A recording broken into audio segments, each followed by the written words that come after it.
लेकिन विवाह होने के बाद भी केवल 12 वर्ष की अवस्था में मीराबाई का विवाह भोजराज के साथ हुआ।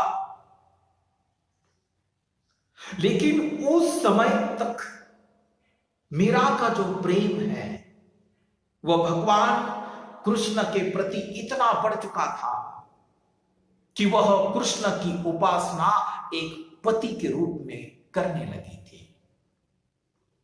यानी मेवाड़ में उनका वैवाहिक जीवन अत्यंत आनंदमय था, लेकिन भाग्य में कुछ और लिखा हुआ था। दुर्भाग्य की बात है कि विवाह के बाद कुछ वर्ष बाद ही मीराबाई विधवा बन चुकी। पति के मृत्यु के बाद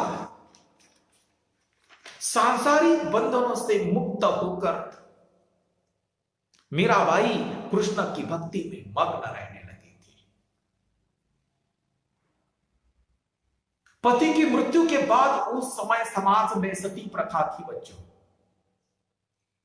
पति की मृत्यु के बाद उन्हें पति के साथ सती करने का प्रयास किया गया, किंतु मीरा इसके लिए तैयार नहीं हुई। मैं तो यही कहता हूं, स्त्रियों के लिए, लड़कियों के लिए मीराबाई एक आदर्श है।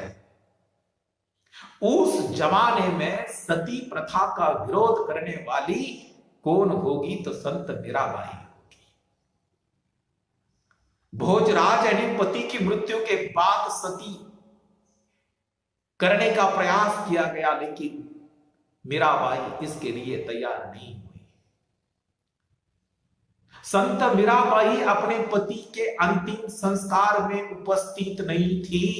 पति की मृत्यु पर भी मीरा ने अपना श्रृंगार भी नहीं छोड़ा, श्रृंगार नहीं उतारा, क्योंकि उसका कारण यह था कि वह श्री कृष्ण को अपना पति मानती थी। मीरा विरक्त हो गई थी। साधु संतों की संगति में हरि कीर्तन करते हुए अपना समय व्यतीत करती थी। पति के निधन के बाद इनकी भक्ति जो थी वह दिन प्रतिदिन बढ़ती गई। वहां मंदिरों में जाकर वहां मौजूद कृष्ण भक्तों के सामने कृष्ण की मूर्ति के आगे नाचती थी। मीराबाई का कृष्ण भक्तों के सामने नाचना गाना उसके राज परिवार को अच्छा नहीं लगा। उसके राज परिवारों ने उसे कई बार मीरा को विष देकर मारने की कोशिश की, परंतु मीराबाई ने भक्ति नहीं छोड़ी। घर वालों ने इस प्रकार के व्यवहार से परेशान होकर मीराबाई मेवाड़ छोड़कर द्वारिका चली गई, वृंदावन गई। मीराबाई जहां जाती वहां उसे सम्मान मिलता था। लोग देवी के रूप में उसे मानते थे। अरे मीराबाई का समय कौन सा है हमारे हिंदुस्तान का? बड़ी राजनीतिक उथल पुथल का समय था। बाबर का हिंदुस्तान पर हमला, प्रसिद्ध खानवा का युद्ध इसी समय हुआ था। वृंदावन में कुछ वर्ष व्यतीत करने के बाद मीराबाई विक्रम संवत 1600 में मथुरा जाकर बस गई। विक्रम संवत 1603 में संत मीराबाई इस संसार से मुक्त हो गई। इस प्रकार देखा जाए तो मीराबाई अत्यंत निर्भय थी। इधर उधर भ्रमण करती थी, साधु संतों के संग हरि भजन करती थी, वे अपना समय व्यतीत करती थी। यह बात महाराणा सांगा को दुख देती थी, क्योंकि बड़े घर की बहू भटकती है। महाराणा सांगा के परिवार वाले मीरा की हत्या का उपाय सोचते थे। एक बार मीरा को मारने के लिए महाराणा ने पिटारे में सांप रखा था, सांप की जगह फूल हो गया। एक बार विष का प्याला दिया पीने के लिए, उसका अमृत बन गया। मीरा पी गई विष का प्याला, उसका अमृत बन गया। मीरा के गुरु का नाम संत रैदास था।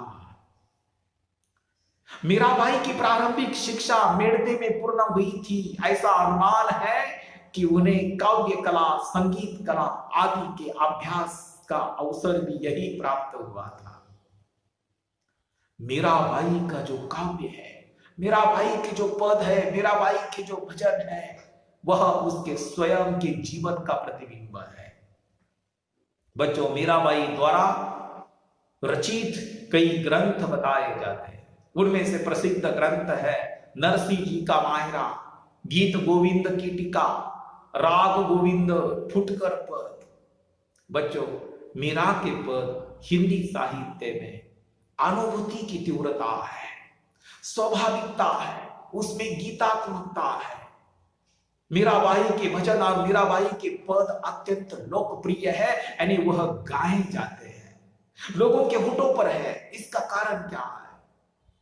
मीराबाई के जो भजन है, जो कीर्तन है, वह आज भी कई गायकों की मोह से गाए जाते हैं। मीराबाई कहती थी भजन में, मेरा दर्द न जाने कोई, मेरा दर्द न जाने कोई, सूली ऊपर सेज पिया की किस भी न मिलन होई, मेरा दर्द न जाने कोई। मीराबाई कृष्ण भक्त संत कवयित्री थी। 24 पल श्री कृष्ण के भजन और कीर्तन में मग्न रहने वाली ये संत कवयित्री श्री कृष्ण के भजन और कीर्तन में इतनी मग्न रहती थी कि उसे अपने शरीर पर कपड़े की सूद भी नहीं रहती थी। इतनी मग्न रहती थी, इतनी तल्लीन हो जाती थी। मीराबाई के पदों में भक्ति भाव है, माधुर्य भाव की धारा प्रवाहित होती है। उसमें वेदना है, उसमें श्रृंगार है, उसमें विरह की भावना है। पदों में भाव पक्ष अत्यंत प्रमुख है, कला पक्ष का सहज अनुगमन दृष्टिगत होता है। मीराबाई के पदों की भाषा राजस्थानी भाषा है, गुजराती भाषा है, पंजाबी भाषा है। मीराबाई भक्ति काल की एक आदर्श श्रेष्ठ कृष्ण भक्त संत और कवयित्री है, जिसके 10 पदों का अभ्यास हमें आगे करना है। एक एक पद का भावार्थ हमें देखना है। बहुत सुंदर ऐसे पद हैं।